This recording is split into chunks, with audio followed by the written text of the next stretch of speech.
plus size dancer, I do believe that sometimes the body moves differently than someone who is probably smaller.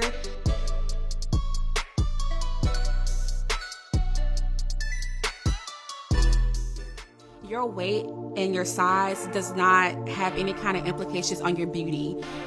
It doesn't have to determine how you feel about yourself. My name is Charity Holloway, and I am the founder of 432, which is a plus-size dance group based in Charlotte, North Carolina.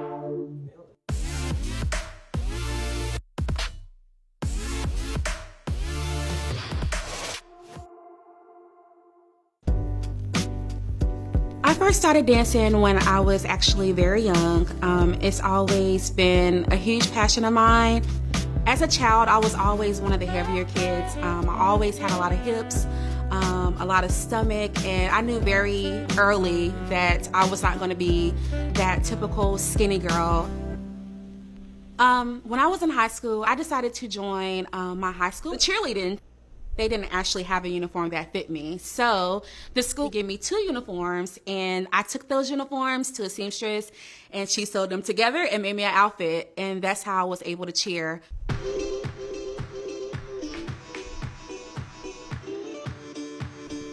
It's so beautiful outside today. Beautiful day in the neighborhood. What made me so determined to dance was more so of the feeling I got from dancing.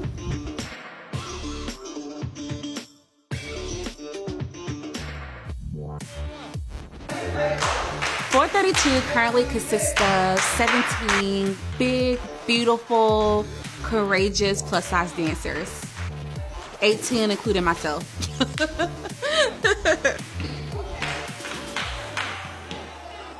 When you're told that you're too fat to dance or too big to dance, it really affects your mental state. It affects your confidence, it affects your self-esteem, and those things affect what you do with your life. Well, like that definitely happened to me. So being a member of 432 has definitely helped my confidence. This is the first dance group that I've ever been able to be in where all the girls are curvy, all the girls are confident, and we all get to do what we love, which is dancing. All right, let's go for that. Where's my Looking at the media, I didn't see anybody that looked like me, dancing professionally. I eventually came to a point where I accepted my body, where I started to love my curves. 5, 6, 5, 6, 7, 8. 5, 7, and 1, and 4, 5, 6, 7, 8. 1, 2, 4, 5, 6, 7, 8. Be sexy, ladies. Let's get it. Run, world. Girls. Good job, y'all. Okay? Yes. 1, 2, 3, 4, 5, 6, 7, 8. Okay. So I'm just waiting on some of the girls from our group to come up here because we are going to meet up and walk around and maybe do a little bit of a dance. I've had plenty of moments where I felt judged, and with the size comes these implications that, big people can't move, or, big people don't have energy, big people are lazy, big people can't be explosive.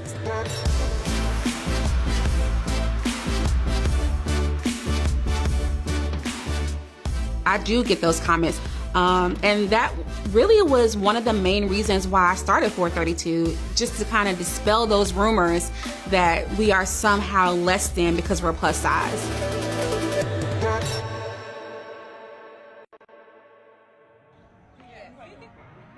Yeah, after I started my group, I had some amazing opportunities to come to us. We've been able to travel to Italy and be on television and perform. We are going to China in a few months. I do feel like the industry is starting to see plus size dancers as an asset, but we still have a long way to go because it's not the norm.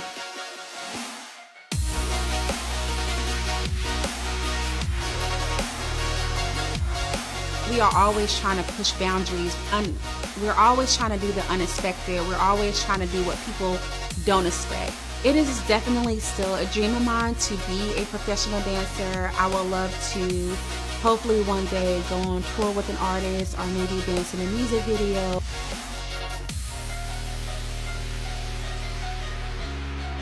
I love dancing because it is a release. For a long time, dancing was the only place that I felt confident. It was the only place where I felt like I can be my total, complete, authentic self. It was the only place where I felt freedom. Now, that has started to transcend into, everyday life. But it all started with me, hitting the stage, performing, and dancing. So I love dance because it allows me to be expressive. It allows me to just be me.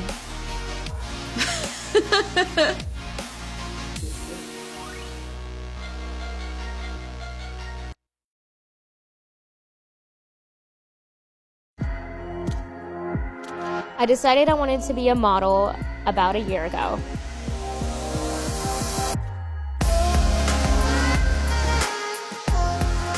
I had to discover my curves. I had to learn how to work with it. I mean, a lot of little people, we got big butts, so we got to learn how to make it work. I want my photos to show that I can be sexy in any size. You can be super duper tall at like 6'4", and you can be 3'4" at my own standard, and you can still look so sexy and cute and just beautiful in your way. Growing up with dwarfism is probably the most challenging thing anyone can do in their life. It was hard trying to understand why everybody was so mean to you. Modeling has boosted my confidence a ton. I feel a lot sexier in front of the camera. It's a different Drew that likes to be exposed. I just want to be respected, I want to be accepted, and I want to make something beautiful for the world.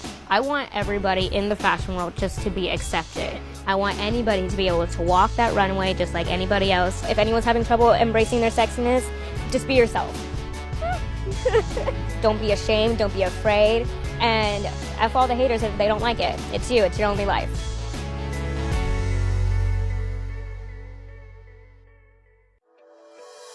What I would tell my younger self is it's gonna be okay. No matter what hang-ups or issues are in your head or the voices from other people knocking you down, it's more their issue than your actual own issue.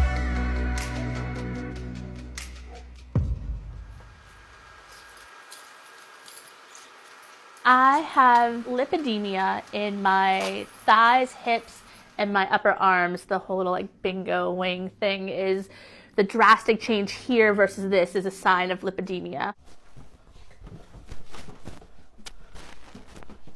The fat cells hold in the lymph fluid and they can't be lost through diet or exercise. They're kind of like damaged.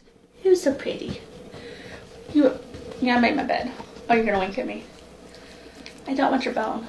Lipedema, I have it in my lower legs. It's where the lymph system is damaged, so the lymph fluid flows down properly, but then doesn't get able to flow back up. It's like blocked. I had some weight issues as a child. I was always like the chubbier child throughout my classes. I don't think it was really noticeable until I would say middle school, when everybody else started to slim out. I got the curves, but it was definitely like disproportioned or definitely pear-shaped.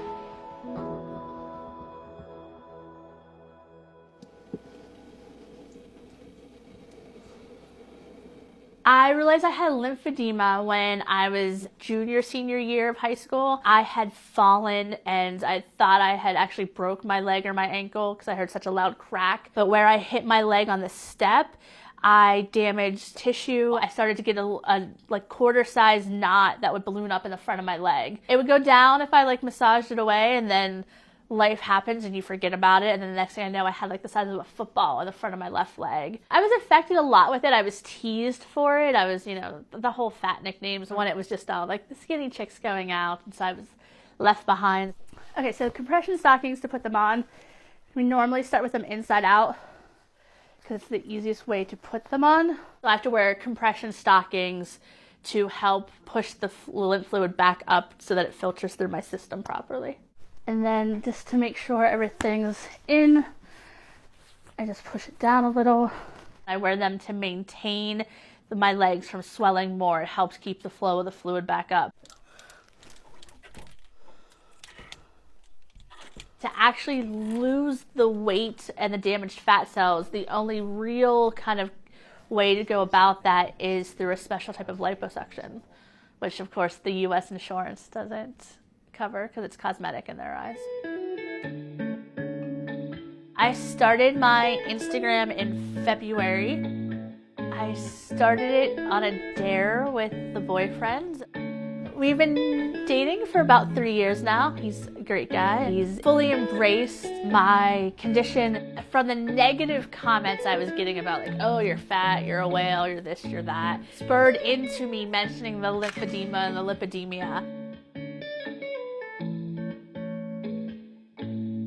This pencil skirt from Torrid is one that I never would have tried on or worn before because it was way too hip hugging and curve hugging, and I used to try to hide that. And it is now one of my favorite items to wear because it hits the curves in all of the right spots.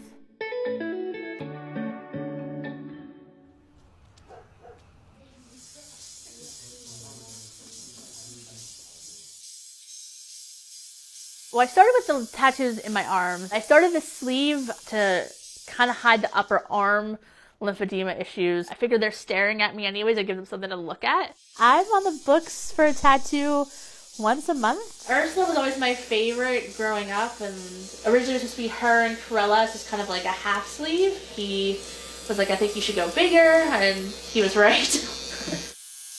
I went with the thigh tattoos because, again, it was just, oh, I like the look of the arm. I like how it changes it. I have a fair amount of canvas on my leg. Why not?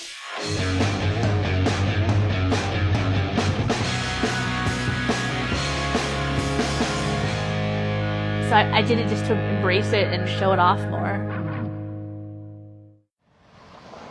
Just because I have these conditions that make me more pear-shaped or bottom-heavy doesn't mean that I can't put on a nice dress and still wear my compression stockings and go out and look great. I think a lymphedema warrior is someone that fully embraces it and shows the world out there that, like, hey, this is part of me, this is a condition that I can't control. Social media has greatly helped with the body positive movement because there's a way to get it out there, to connect with people from all over with your same anxieties and same issues, and then you can help each other out.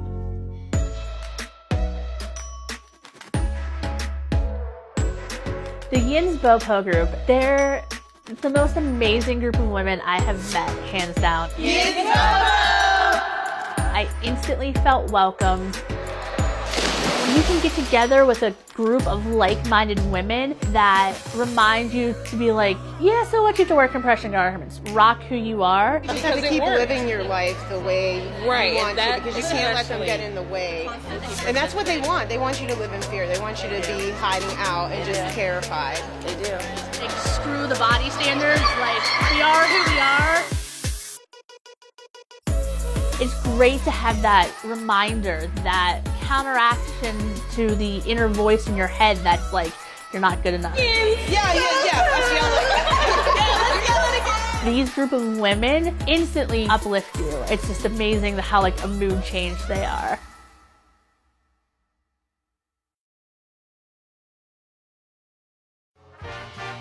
I should be able to have a pair of shoes that fit me. I want to be stylish, I want to wear shoes, and so I just decided, okay, if you make them, they will come.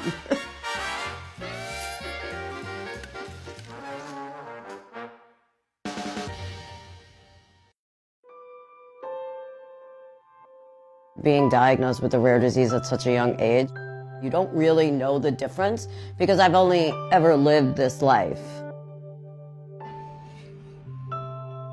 I really became a confident young woman at a young age, and I think that was really because I didn't have a choice.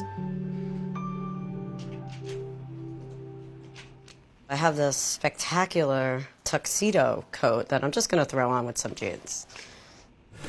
Glam on the top and keeping it casual underneath. Do I want to pop a color or do I just want to keep it black and white?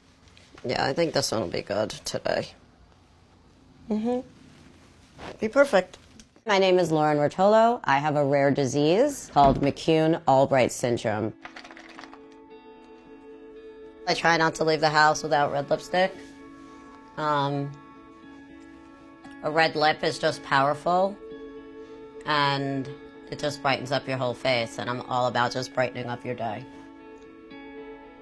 I was actually diagnosed at 18 months old, but before that had a bunch of different symptoms, such as getting my period at 9 and 10 months old. So that was a big surprise to my parents. At the age of 12 months, I started having seizures, and then by the time I was 18 months, I actually broke my femur bone.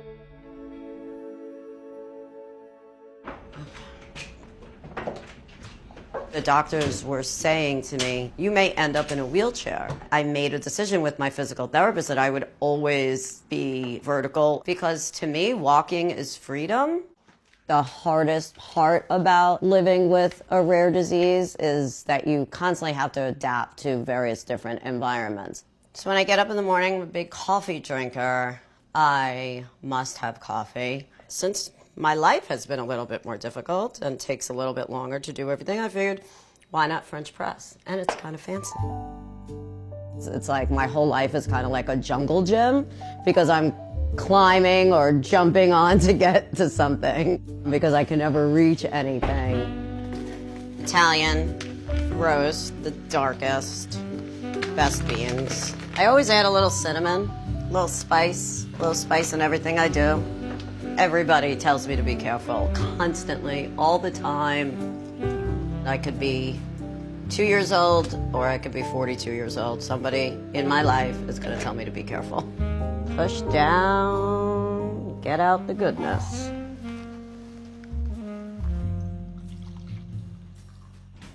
So I started wearing stilettos when I was in college. I have a size 4 shoe. I can never find shoes. And so it became this like, where's Waldo of shoes for me. It became this ultimate search. We had this like local department store and they had a small size. And I was like, oh my God, I'm in heaven. And then all of a sudden, like I became known as like the girl in school with stilettos. I mean, look at that outfit. I was actually, yes, I was in a back brace here because I could just tell that I had no waist whatsoever. Just amazing. This is just so funny. I had to learn to be an advocate for myself. I had to, again, adapt fashion to my body and or my feet. So I wanted a certain kind of dress and I wanted to stand out. That wasn't available at the stores. So like the spark came, well, I'm just going to have it made then. And I'm going to have something made that works for me and works for my body. So I'm going to put on one of the new samples. I'm really excited. Ooh. Feeling fun. Fabulous. Advocacy starts with one person, and so I beginning a shoe line that's called Unstoppable by Lauren J. And the big reason is because I believe in inclusivity and diversity for all in every facet. Shoes look fabulous. Fringe is fun. We're off to start an unstoppable day. I am going to meet an old friend. She actually has the same disease as myself, which is really exciting.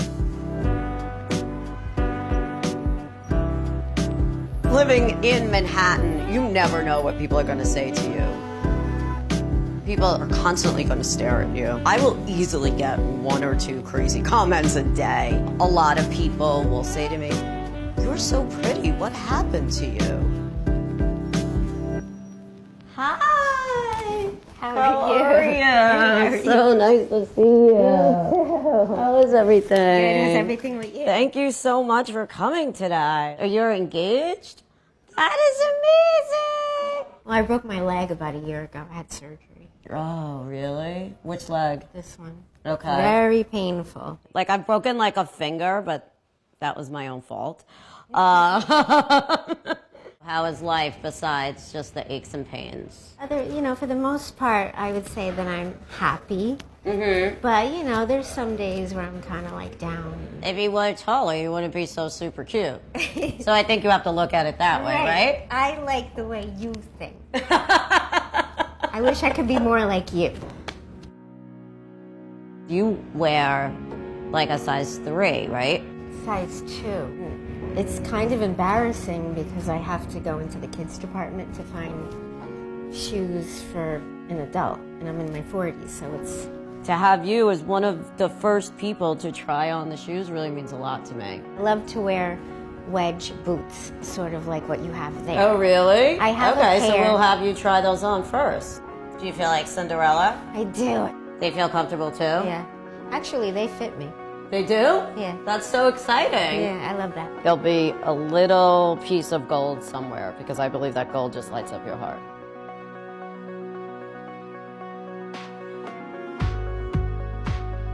They make you feel more confident.